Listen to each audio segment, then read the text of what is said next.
Bonjour à toutes et à tous, c'est Malco et bienvenue dans cette deuxième vidéo. Alors cette deuxième vidéo aujourd'hui, elle fait écho à la première vidéo que j'avais publiée il y a quelques mois sur mon premier achat, mon premier immeuble de rapport locatif. On avait vu ensemble, on avait fait le tour des lieux de l'immeuble avant sa rénovation. On avait anticipé quelques chiffres, la rentabilité, le coût des travaux et ce qu'allait me rapporter cet immeuble. Aujourd'hui, nous sommes donc fin octobre, nous sommes 2 mois après la fin des travaux. Et on va faire ensemble le bilan de cet investissement. On va faire comme dans le premier épisode, du coup, un tour de l'immeuble, mais une fois sa rénovation finie, vous allez pouvoir le voir pièce après pièce, appartement après appartement. On va voir si on a respecté ce qu'on avait dit, si tout a été fini, si j'ai réussi à finir à temps en 2 mois comme ce que je m'étais imposé. Et à la fin de la vidéo, on reviendra évidemment sur les chiffres, donc combien m'a coûté le projet au total, puisqu'aujourd'hui j'ai les chiffres finaux de ce projet immobilier. Et on va voir surtout sa rentabilité. En tout cas, si vous avez aimé cette vidéo tout comme la première, n'hésitez pas à mettre un pouce bleu et à commenter si vous avez des questions. Si vous voulez être en contact avec moi pour des questions ou quoi que ce soit, mon Instagram s'affiche, je serai plus réactif là-bas. En attendant, je vous laisse découvrir l'immeuble juste après sa rénovation et j'espère qu'elle vous plaira.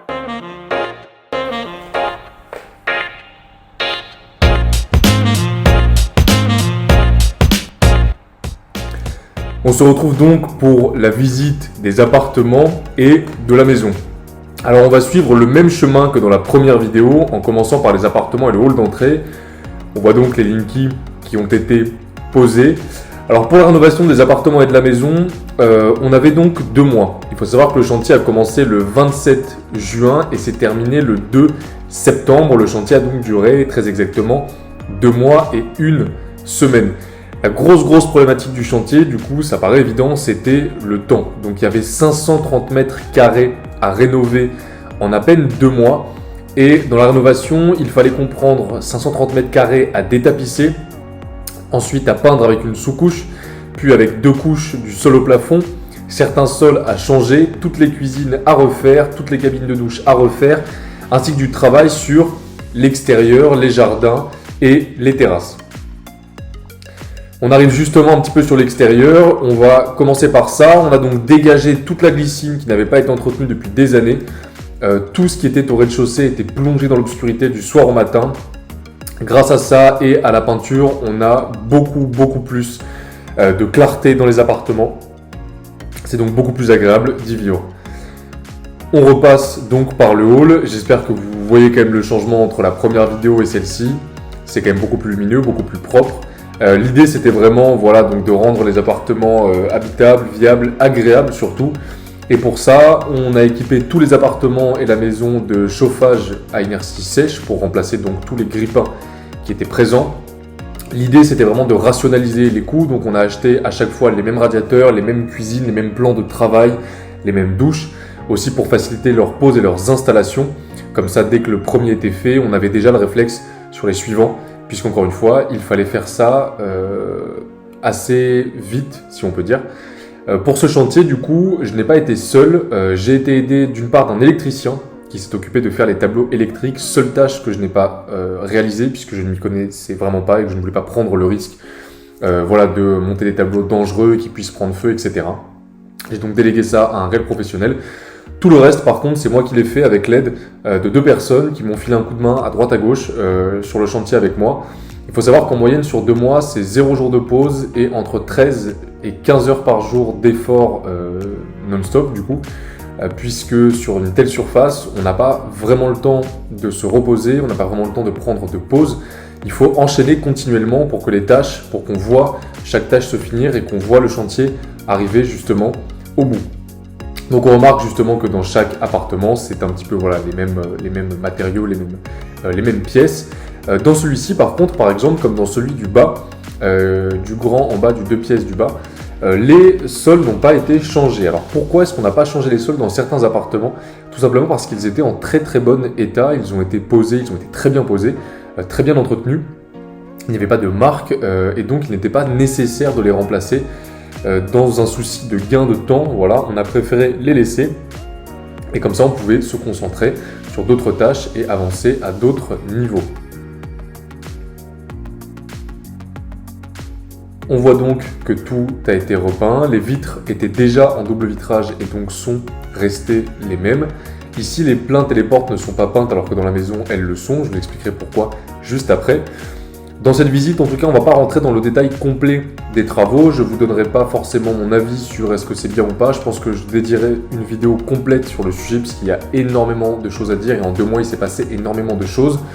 On a eu des bonnes surprises, on a eu des mauvaises surprises, des coups qu'on avait anticipés, d'autres que je n'avais pas du tout prévus. Vous verrez de toute façon à la fin de cette vidéo un petit récapitulatif, mais vous allez voir que dans l'ensemble, on s'est quand même plutôt bien débrouillé.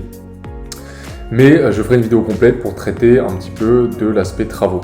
Puisque du coup, donc sur ces 2 mois et 1 semaine, j'ai quasiment tout pris en charge, l'achat des matériaux ainsi que leur pose. Et comme je vous le dis, je n'ai bénéficié que d'un coup de main pour le montage des cuisines et un petit peu de peinture. Alors pour ce qui est des combles et du grenier, cette fois-ci je ne vous les montre pas puisque tout simplement de ce côté-là rien n'a changé, c'est resté exactement pareil que dans la première vidéo à l'identique, donc il y a 4 petits box qui serviront aux 4 appartements, mais les espaces communs ont eux été repeints. On a fini pour les appartements, on va tout de suite passer à la maison. Alors dans l'ordre des travaux, dans le planning que j'avais établi, il fallait commencer la maison et la finir avant d'attaquer les appartements. Alors pourquoi cette décision? Tout simplement parce que la maison c'était ce qui allait se louer le plus rapidement, le plus facilement et qui allait rapporter le plus d'argent du coup pour commencer à amortir le prêt de cet immeuble-là. Tout ce qui est conditions de prêt, obtention de crédit, montage du dossier, je ferai également une vidéo à part puisque je pense qu'il y a beaucoup de choses à dire et que je ne pourrai pas parler de tout ça ici. Mais en tout cas, il fallait commencer par la maison, donc c'est ce qu'on a fait. Alors on n'a pas réellement fini la maison avant d'attaquer les appartements, mais on l'avait quand même bien avancé. Ici, comme vous le voyez, les plaintes et les portes ont ça pour le coup, ça a été repeint. Et ici, on a mon seul regret, l'un de mes seuls regrets du chantier, c'est la cuisine de la maison sur laquelle je me suis un petit peu précipité, voilà, parce que je voulais faire les choses vite et malheureusement, je l'ai assez mal optimisée. Alors, elle est très bien, elle est équipée de très bonnes plaques, d'un four et de tout ce qu'il faut pour faire à manger. Mais je pense qu'on aurait pu quand même l'optimiser beaucoup mieux et c'est un petit peu l'un et même le plus gros regret de ce chantier. Pour le reste, vous voyez que dans la maison comme dans les appartements, on a fait le choix, enfin j'ai fait le choix de garder les moquettes. Alors les moquettes c'est assez compliqué à entretenir, ça se salit vite, c'est évidemment un petit peu chiant et celles-ci surtout ne sont pas très belles. Alors celle de la chambre en bleu va encore assez bien, c'est plutôt l'autre avec ses motifs très rétro on va dire, qui me dérangeait un petit peu, mais installer un parquet, ça demande énormément de temps, c'est beaucoup de calculs, c'est des découpes, c'est quand même une grosse main d'œuvre en termes de temps de travail. Donc pour gagner du temps, les moquettes, même si elles ne sont pas très belles, ont encore une fois été très bien posées, ne présentent pas de défauts. Donc j'ai choisi de les laisser pour l'instant. Voilà, il faudra juste que les propriétaires, les locataires, pardon, en prennent un minimum soin. Mais elles sont là depuis plusieurs dizaines d'années, elles n'ont pas bougé, donc c'est quand même que elles sont relativement solides. C'est aussi pour ça que je les ai gardées. Pour le reste, voilà, j'espère que vous notez quand même le changement. Tout a été changé, les radiateurs sont toujours les mêmes. Alors dans la maison, j'ai pris la même marque, mais des radiateurs un tout petit peu différents, qui s'installaient de la même manière, c'est pour ça que je les ai pris.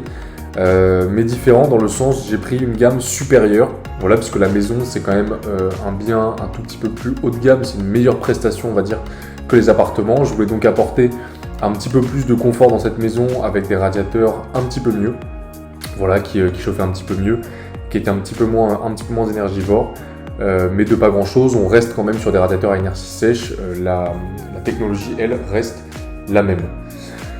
On est en train de finir du coup le tour de la maison, donc j'espère en tout cas que vous avez apprécié le tour de la maison et des appartements, que vous avez quand même noté les changements. Donc tous ces travaux-là ont été réalisés en 2 mois et 1 semaine. Les seules choses qu'il reste à faire, c'est la pose des hôtes. Pour le reste, tout a été fini en temps et en heure et j'en suis très fier. Je vous retrouve en tout cas dans quelques instants pour la présentation des chiffres de cet investissement. Nous arrivons donc sur la dernière partie de cette vidéo. En tout cas, j'espère que la vidéo complète de l'immeuble juste après sa rénovation vous a plu. Je pense que vous avez quand même vu la différence entre avant et après. On est passé de quelque chose d'assez vieux, de pas moderne du tout, d'assez mal équipé. Il n'y avait plus de, voilà, il y avait une cuisine, les chauffages ont vraiment été sur des grille-pains, le papier peint sur tous les murs, c'était quelque chose voilà, qu'il fallait rafraîchir. Aujourd'hui, on a des biens qui sont complètement neufs, un vrai coup de propre avec la peinture surtout. Ça donne quand même plus envie d'y habiter. Les cuisines sont neuves, l'intégralité des cuisines sont neuves, les douches sont neuves, il y a des sols aussi qui sont neufs. On a quand même fait une belle rénovation sur cet appartement-là. Et je vais donc aujourd'hui vous présenter les chiffres de cet immeuble-là. Alors dans la première vidéo, on avait déjà vu tout ce qui était prix d'acquisition, prix de notaire, etc. Je ne vais pas revenir là-dessus. On est surtout sur les travaux, donc c'est ça qui va être important aujourd'hui. Donc on est sur un total de dépenses travaux. Et alors j'insiste, j'ai absolument tout compté. J'ai compté, puisque c'est moi qui ai fait la rénovation, j'ai compté la nourriture sur place, j'ai compté le logement, j'ai compté donc toutes les dépenses qui ont été liées au chantier, le moindre sachet de clous qui a été acheté ou quoi que ce soit a été comptabilisé dans le prix des travaux, les abonnements à l'eau aussi. Il manque cependant quelques petites choses, notamment l'abonnement à l'électricité que je n'ai pas encore comptabilisé dedans, et la pose des hôtes tout simplement qui n'a pas encore été réalisée. Donc on va arrondir un petit peu au-dessus, mais le chiffre aujourd'hui exact des travaux, c'est 27 223 €. On est donc largement en dessous de la barre des 30 000. Et pour arrondir, on va compter un petit peu en plus, on va compter 29 000 pour avoir une petite marge de sécurité. Alors j'aimerais vous donner quand même quelques chiffres, même si je ne vais pas tous les détailler ici, je le ferai dans une prochaine vidéo où je discuterai plus en profondeur des travaux, ce qui m'ont coûté, comment je les ai réalisés, comment est-ce que j'ai fait pour les faire moi-même, est-ce que j'avais de l'expérience ou pas, tout ça, ce sera dans une prochaine vidéo. Mais quelques chiffres intéressants, par exemple, Brico Dépôt, là où j'ai acheté toutes mes cabines de douche, mes cuisines et quelques matériaux, j'en ai eu donc pour 9 886 €. La peinture, pour l'intégralité des logements, m'a coûté de la peinture professionnelle, évidemment, puisqu'il faut toujours prendre de la qualité, 2129,16 €. L'électricité, elle, m'aura coûté 8 862 €. Je l'aurais fait faire par un professionnel. Je parle uniquement des tableaux, puisque je ne pouvais pas m'occuper de ça. Et je ne voulais pas prendre de risques. Après, par exemple, pour tout ce qui est petites dépenses au cours du chantier, voilà, quand il manquait des clous, des marteaux, de l'équipement, etc., j'ai quasiment tout fait chez Gedimat et j'en ai eu pour 1173 €. Alors, je m'arrête sur ces chiffres-là. Je vous détaillerai les autres dans une prochaine vidéo du coup, dédiée aux travaux, mais ce qui nous donne donc un projet qui nous aura coûté au total, qui m'aura coûté au total 159 000 €.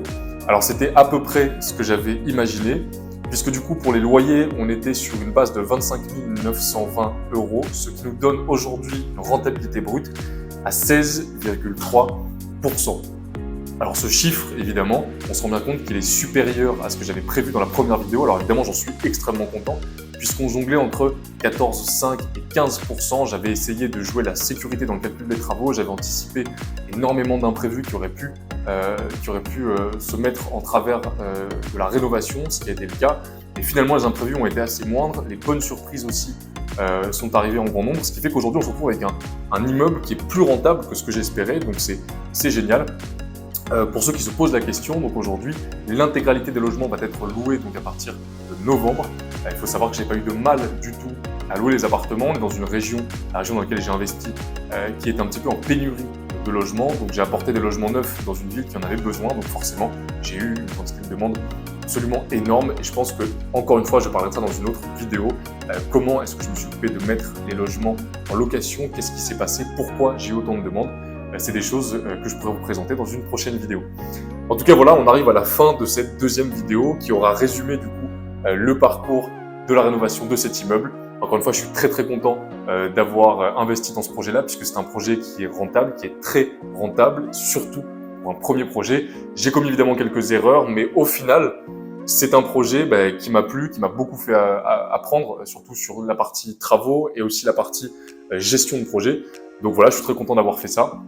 Il faut savoir que en parallèle de ce projet immobilier-là, j'ai déjà acheté un deuxième immeuble. Vous aurez la vidéo donc un peu comme la première dans un petit moment. C'est un investissement qui est différent, pas la même rentabilité, mais pas non plus la même organisation. Je vous montrerai tout ça dans une prochaine vidéo. En tout cas, encore une fois, si cette vidéo vous a plu, n'hésitez pas à l'aimer, à me laisser des commentaires, à me poser des questions sur Instagram. C'était Malco et je vous dis à une prochaine dans une vidéo qui arrivera très bientôt. Merci à vous.